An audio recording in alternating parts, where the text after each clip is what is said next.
Uma lei sancionada esta semana pelo governador Tarcísio de Freitas muda as regras para venda, criação e exposição de cães e gatos para fins comerciais no estado de São Paulo.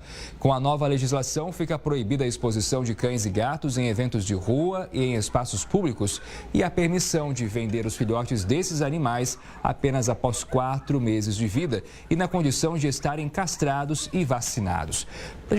Para a gente entender, né, melhor sobre essa medida, se isso vai ser positivo para os animais, eu converso agora com a Cíntia Nunes, membro da Comissão de Defesa dos Animais da OAB de São Paulo. Cíntia, boa tarde. Obrigado por ter aceito o nosso convite aqui. Qual é a análise que a OAB faz em relação a essa mudança na legislação? Boa tarde, Jonathan. Boa tarde a todos os telespectadores. É um prazer estar aqui. Veja, toda mudança em favor dos animais é sempre vista como algo positivo, né? A nova lei reconhece a natureza dos animais como seres sencientes, ou seja, capazes de terem sentimentos, de sentirem dor.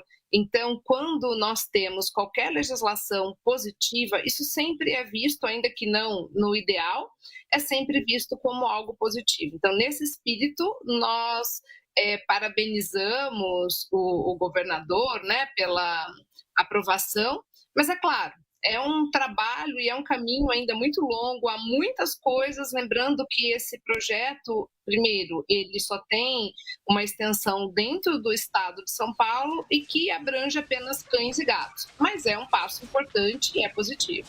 Agora, essa questão, por exemplo, dos animais estarem castrados e vacinados quando realmente puderem ser vendidos, é uma tentativa, inclusive, de evitar que esses animais sejam usados para fins comerciais, no sentido de aí começarem cruzamentos para, a partir desses animais vendidos, outros sejam vendidos, enfim, o que a gente acompanha, né? As pessoas pegam um animal de raça, coloca para cruzar com outro da mesma espécie para ganhar dinheiro em cima disso. Exatamente, né? Sem dúvida que essa iniciativa vem mesmo no sentido de evitar os criadouros ilegais, né? Em princípio, a lei estabelece que a criação seja regulamentada, que nós tenhamos aí a necessidade de observação de regras, inclusive sanitárias, mas também de bem-estar dos animais. E quando nós temos a venda de animais que já estão castrados, isso inibe de pronto, pelo menos, a possibilidade de uma criação ilegal a partir desses animais, né? A lei também trouxe outras coisas importantes que, ao meu ver, assim, significa um passo muito positivo para os animais, embora, Jonathan, eu digo que tudo vai depender de uma fiscalização, né? Porque sem fiscalização, na verdade, a lei é só um papel, mas que coloca aí alguns limites para essa reprodução, como, por exemplo, as fêmeas chamadas de matrizes, eu nem gosto dessa expressão, mas é a expressão que a lei utiliza, elas poderão reproduzir apenas 2 vezes ao ano e apenas quando elas já estiverem com 1 ano e meio. E na prática a gente vê fêmeas assim no primeiro cio já sendo utilizadas como matrizes.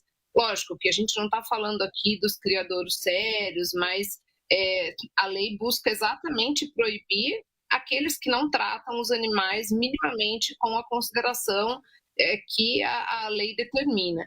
Então, um outro ponto bem importante, além dessa limitação de vezes por ano, é que as fêmeas poderão ser utilizadas apenas até os 5 anos e depois disso elas devem ser castradas. Então, não tem aquela questão de uma vida, às vezes, de 10, 12 anos, até o ciclo reprodutivo da fêmea sendo explorada apenas como matriz, né? Então, são vários pontos importantes. Outro ponto bem interessante é a manutenção dos filhotes com a mãe por um período de 6 a 8 semanas para que eles possam minimamente ser alimentados com o leite materno, né?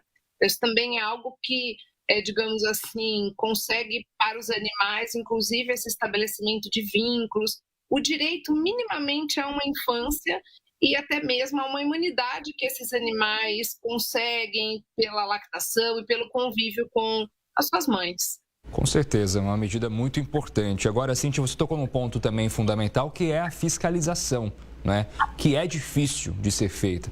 A quem cabe, por exemplo, fiscalizar se essa regra está sendo cumprida e se a pessoa flagrar uma situação diferente do que prevê a lei, a quem ela pode fazer a denúncia?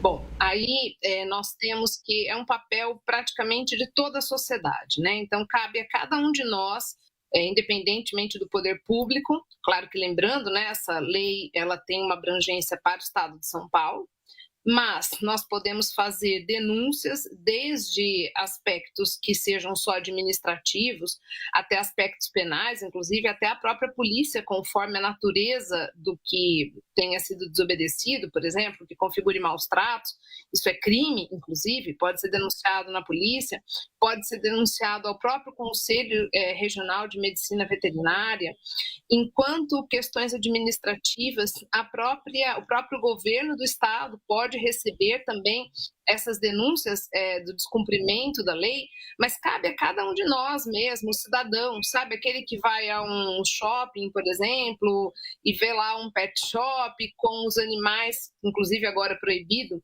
colocados em vitrines minúsculas, sem qualquer possibilidade sequer de dar 2, 3 passos. Então, toda a sociedade, para que a lei possa funcionar, tem que ser toda a sociedade.